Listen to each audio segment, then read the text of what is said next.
Let me share my screen here, and we're going to say the blessing for study, and then we're going to jump into a discussion that relates to Chanukah. So if you would like to unmute in order to say the blessing for study, you can do so now. Everybody seeing my screen? Great. Let's say it together. Baruch atah Adonai, Eloheinu melech haolam, asher אשר קידשנו במצוותיו וציוונו לעסוק בדברי תורה. Blessed is the one whose mitzvot, whose commandments make our lives holy, and who commands us to immerse or to engage in words of Torah. So I want to do something a little different. I want to start off by showing you a quick YouTube video of a song. This is not a Jewish song. This is a Christian hymn. It's a Shaker hymn of, the Shakers, early, I guess 18th century Christian movement. This is called Sanctuary. I'm going to play this video. Let me know if you can't hear. And then I'd like to talk about our reaction to this song. Lord, prepare me to be a sanctuary, pure and holy, tried and true, with thanksgiving I'll be a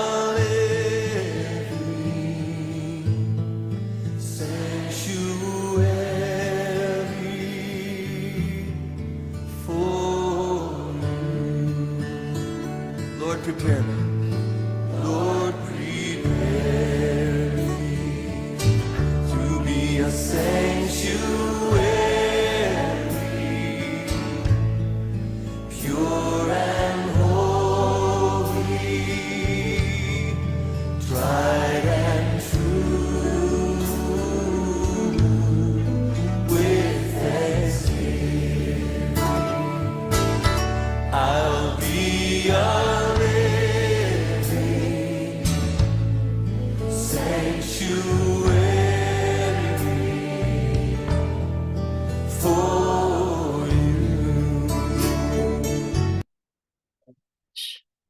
So that's our song. Obviously not a Jewish song.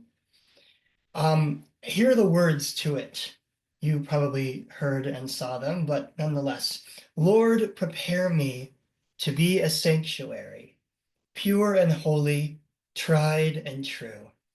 With thanksgiving, I'll be a living sanctuary for you.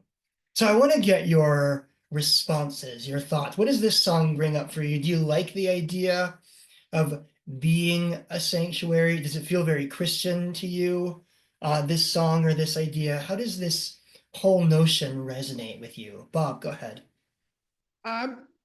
It seems very Jewish to me, and it seems very much like the description of building the sanctuary, the temple in the wilderness, and the statement, if you build it, I will be, I don't know if it's with you, I will be in you.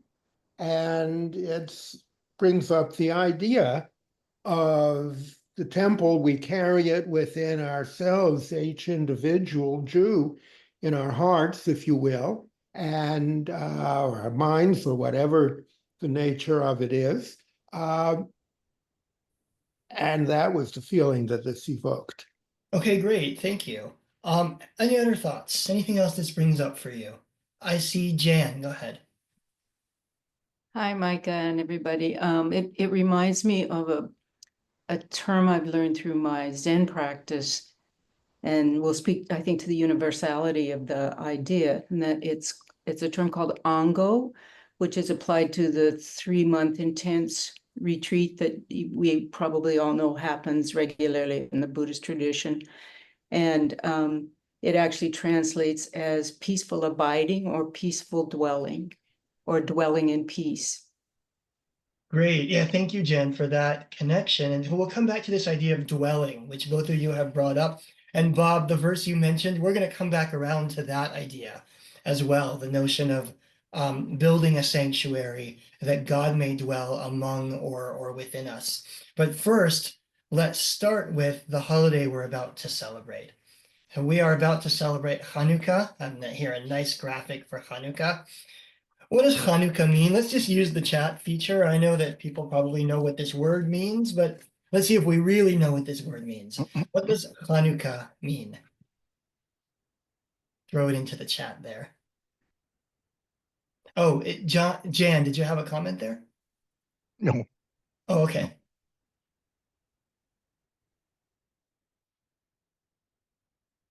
All right, I see Bob put the word dedication into the chat.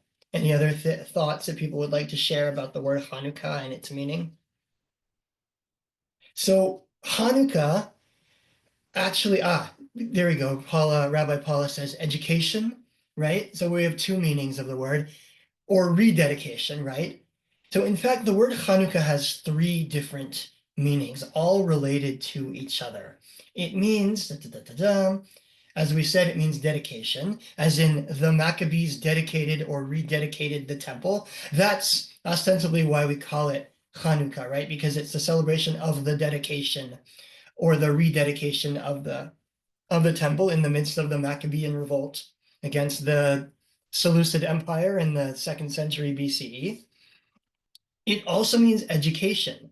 The Hebrew word chinuch, which is clearly related to Chanukah, you can hear how it's the same root, right? Chet nun kaf, means education. In Israel, the office, or the Ministry of Education is called Misrad HaChinuch. And so in your camp, in your summer camp, the campers are called chanich or chanicha. Those who are being educated. And also it means, and this is sort of a lesser known meaning of the word, as related to dedication, it means the inauguration of something. And that also is part of what Chanukah is. It's a dedication, but it's also the beginning of the inauguration of a thing. In my studies, I found a really beautiful passage that I think brings together all three of these meanings of the words. This is from the Ohev Yisrael, also known as the Apter Rebbe. He's, as you can see on your page, he's Rabbi Avraham Yehoshua Heschel, the great-grandfather of Rabbi Abraham Joshua Heschel, who many of us know from our readings. Our Heschel was named for his great-grandfather. Fun fact, Rabbi Abraham Joshua Heschel's full name was Rabbi Abraham Joshua Heschel, because he was named for his great-grandfather. He had the full name of his grandfather, and then his name was also Heschel. And his wife, apparently, I read this in a biography, used to call him Heschel. Nobody called him Abraham, right? At least nobody Jewish ever called him Abraham, including his own wife, who called him Heschel. But she said it was the first Heschel, not the second one. In other words, she was calling him by his middle name, Heschel, not his last name, Heschel. Either way, his great-grandfather is Rabbi Avraham Yehoshua Heschel, known as the Apter Rebbe. He's the Rebbe of Apt, or Apatow. Another fun fact, my grandmother's maiden name was Apatowski. So even though we don't know of them being from Apatow, I like to think that I'm somehow related to the Heschel family because we were also from Apatow. He is one of those second or third generation disciples of the Baal Shem Tov and of the Hasidic movement.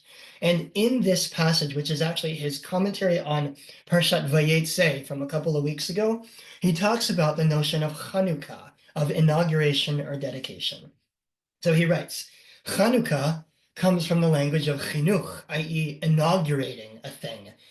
As we have found with regard to the chinuch of the clothing of the priests for their service. And I won't read these verses, but the point here is these are the verses in which the priests have clothing made for them, which the clothing ordains them essentially. The clothing is the instrument of ordination or inauguration or Chanukah of the priests for their divine service. You see here the language of ordaining, and here the language of consecrating them to serve. So there's something that inaugurates them as in service, and that's Chanukah. He goes on to say, anything that is created and formed for the purpose of bringing down the holiness of higher realms, first, one must make a prepared, receptive vessel. And in Hebrew here is kli V'hachana ubeit kibul. Kli is a vessel. Hachana is something that is prepared. And a beit kibul, you know the word beit as in bayit, house. Kibul means accepting or receiving. So a thing that receives, a prepared receptive vessel that will be a place for the holiness that will descend upon the thing. And he says this is called chinuch. So with the priests, it's the creation of the clothing that then is sort of the vessel that inaugurates the priest to receive divine blessing, divine holiness into the world. And here's where he takes a really interesting turn. In this last line, he said, it is as one educates, mechanchim, or inaugurates a child in the mitzvot, so that the child can be a fitting vessel to receive the purity and holiness of the divine upon growing up. So let's take a minute and talk about this passage. What do you see the Apter Rebbe, the Ohev Yisrael, doing here with the notion of education, inauguration? What does education mean here? And what does it mean to be a vessel? Bob, go ahead. Well, this is slightly off focus, but at this point, I've been following very slowly through Tractate Yoma day by day, and it's talking about the service of Yom Kippur. And there's a huge amount of focus on the clothing that the priests wore and on the changes of clothing and on how much the things cost and where the linen was made. And this seems to fit in with this idea, the clothes make the man. Mm-hmm. And I think part of his point here is that the clothes are not clothes. The clothes are in some way a symbol or what's the word? That's sort of a catalyst for the dedication of the person to be a vessel in some way. That the priest in this case is mechunech. I think that would be the right form of the verb. The priest becomes somehow inaugurated or dedicated to become a vessel for divine holiness. Aaron and Jan, go ahead. I think one of the things it makes me think about is how, like, if we're foregrounding or prioritizing tikkun olam or making a better world, that happens through our actions, how we are with each other, and that there's so much that we can think about in terms of like what we do and what we sort of maybe bring from the inside or energetically beyond the actions. And I always kind of have thought of the mitzvot as a way to say, like, these are examples. Like, if we're doing these things, these are examples of making a better world together. And if we just do those things, you know, we're kind of finishing a bit early, but they help enable us to act in ways that then we sort of have something else that comes from inside of us too, that's beyond the actual number that are spelled out, that help us to be in relationship in a particular way. And I guess if I then break that down a step, that's one of the things that it means to me with having the mezuzah at our doors, reminding us that, like, each time we walk into this space, like, this is sacred space, like everything that we are doing is a part of that creating. And so something like the mezuzah, I'm thinking of a bit like the clothing, or that we oftentimes have something that we identify that we put on or that we have around us in our space that just kind of reminds us and regrounds us about what are our values and how to kind of foreground and live into those. Mm-hmm. So that's kind of how I'm holding this as I'm first reading it. Yeah, I appreciate that. And so then we, in a sense, become sort of well, I mean, to use Heschel's language here, we become a vessel for something larger in relationship with the divine, in relationship with the world, you know, perhaps a vessel for tikkun olam. And the mezuzah, I don't think a mezuzah is anything magical. I think a mezuzah helps us to create holy space in our home, right? In the same way that the clothing of the priests, I mean, maybe somebody thought it was a magical transformation, but I think it helps the priest to create holy space. in the same way that if I put on a talit or if I light Shabbat candles, then it helps me to create holiness around me. It helps me to either create or to be a vessel. I see there's other hands up, but let me bring in one more important voice in this conversation. I did what any rabbi would do when I wanted to explore more about this concept. I asked ChatGPT, what is a Beit Kibul? What is a receptive vessel? And here's what Rabbi ChatGPT said. In Kabbalah, the concept of a kli or vessel is central to understanding how divine light, or Ein Sof, the infinite light, interacts with the world. A Beit Kibul, as say a receiving vessel, is often seen as a metaphor for the spiritual vessel or the individual soul that receives divine wisdom, blessings, or light. Just as a physical vessel receives and holds something, a Beit Kibul can refer to the inner dimension of the self, where one receives and internalizes spiritual knowledge, teachings, or divine guidance. So then we, as a being, become almost like a connection between the divine realm and the human realm, doing the work of the divine here on earth. And I fully recognize, many of you have heard me say this many times, that we have lots of different theologies in this group, lots of different ways of thinking about and understanding God. But the notion here, I think, which is one that could apply across theologies, is an idea that we are a vessel. We are in relationship with, we are bringing down something holy into this world. Call it Ein Sof, call it divine light, call it Tikkun Olam. We have the ability to bring something holy into this world. And that, I think, relates to Chanukah, because what you see here is an ancient oil lamp. What is it? It is literally a vessel, right? They weren't lighting candles that stick out of the menorah. What you have here is a vessel that holds oil and brings light into the world as a result of it, the fact that it can hold something holy. So Rabbi Paula, I see your hand. Go ahead. So follow me on this, because this is a little kind of outside the thinking. The idea of preparation, of preparing the vessel, and the concept of education really connected with me, because anytime we educate about something, we're really preparing either ourselves or someone to do something. And this also connected the preparation to me of the olive oil, because the Torah tells us that when you light the menorah, the 7-branched menorah, you have to have pure, beaten olive oil. And so that sense of preparing the oil, and there are a lot of midrashim about how the people Israel is pure and beaten, tested, tried.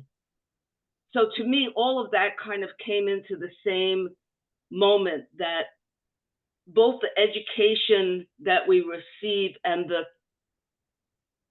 trials and the whatever we go through prepares us in some way to be the vessel that holds that oil. Great. Yeah. Okay, I'm going to stop now. No, I love what you're saying, Paula. And I think, yes, like when we educate, when we open up our minds, when we reach out to each other, when we extend the hand to those who have different views and different backgrounds, we make ourselves vessels for holiness and light in this world. I saw Susan's hand. Go ahead, Susan. You'll have to unmute, Susan. Susan, are you able to unmute? I'm going to press the ask to unmute button. Okay, how's that? That's good. Just thinking about the preparations of becoming a vessel to prepare yourself in the different wisdom disciplines, but the hymn is a Christian hymn. The Christian ritual for preparation is baptism, immersion, and the one being baptized wears white, dresses in white as purity. In a Jewish preparation for holiness is immersion in the mikvah. So those are the things that came to my mind. Yeah, that there are certain rituals we do that help us make transitions in our lives, that help us sort of to prepare ourselves for what comes next.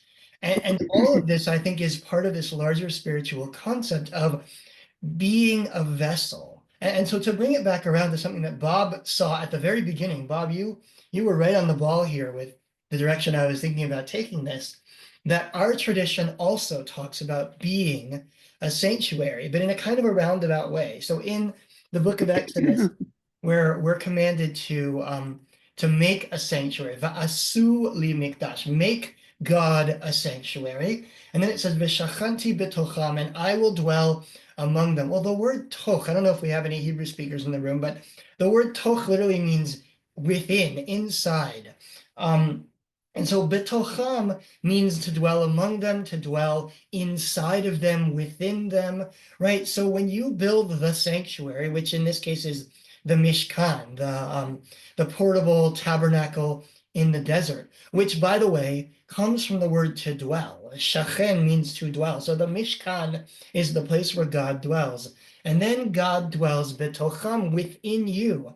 And you could understand that as being in the space between people, right? God dwells in our tikkun, in the ways that we connect with each other, help each other, humanize each other. You could also understand it to be God dwells within them, within each of us. So you become the sanctuary. And Rabbi Menachem Mendel of Kotsk, we have a lot of Hasidic thinkers in today's study.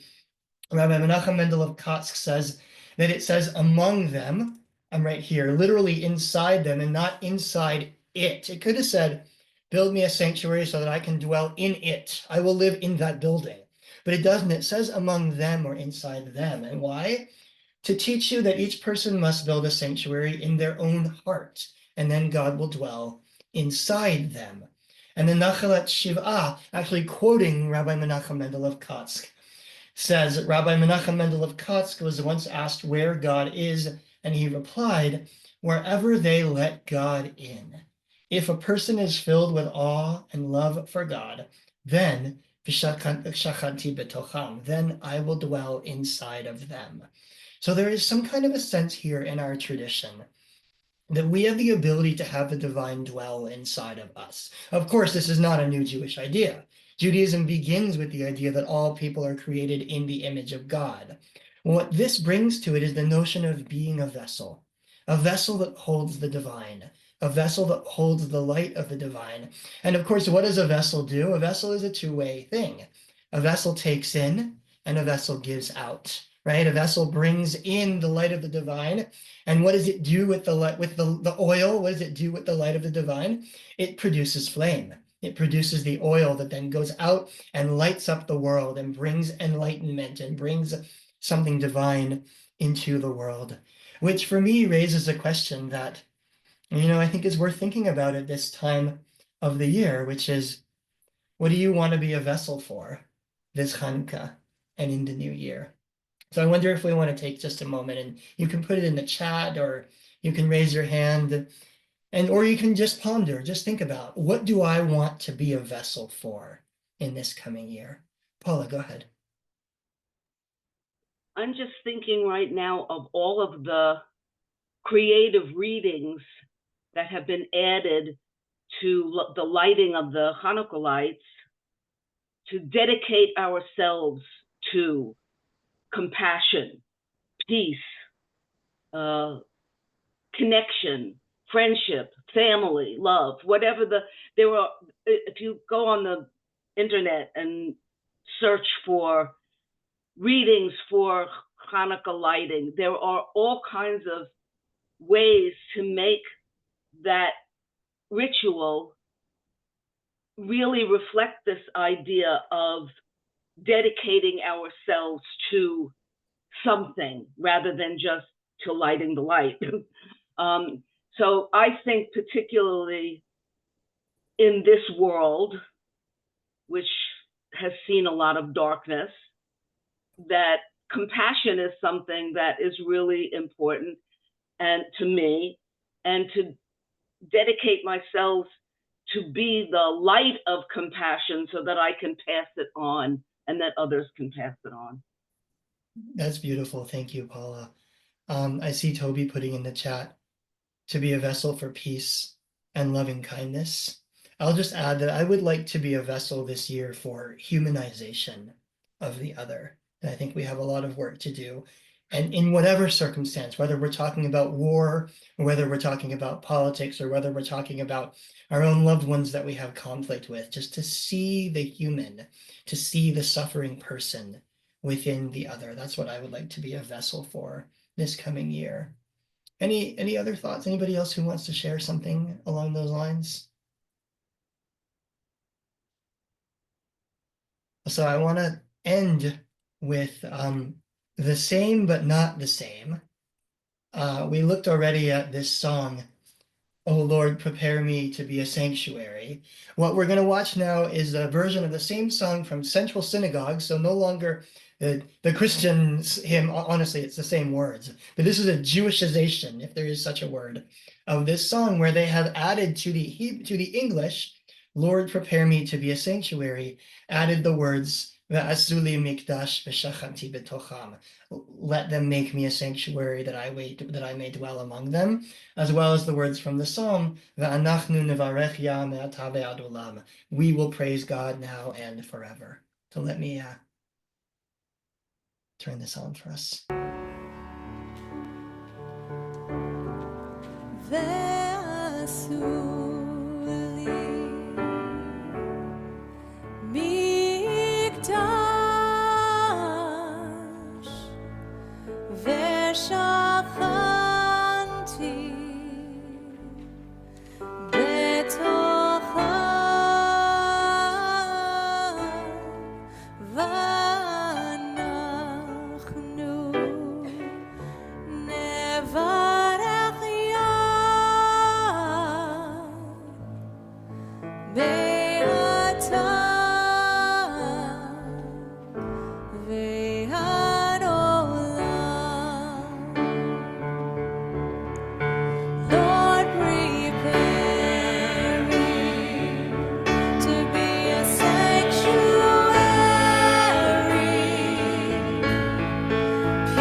So with that, I'll wish you all a Chanukah Sameach. I hope it is a wonderful holiday filled with light for all of you.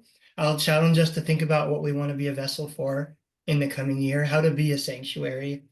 And I look forward to seeing you all in the beginning of January. And we're back here each week to find hope in our texts. So Chag Sameach. See you in a few weeks, everybody. Happy Happy Hanukkah. Thanks for a wonderful session. Thank you. Thank you. Thanks for being Thank here. you.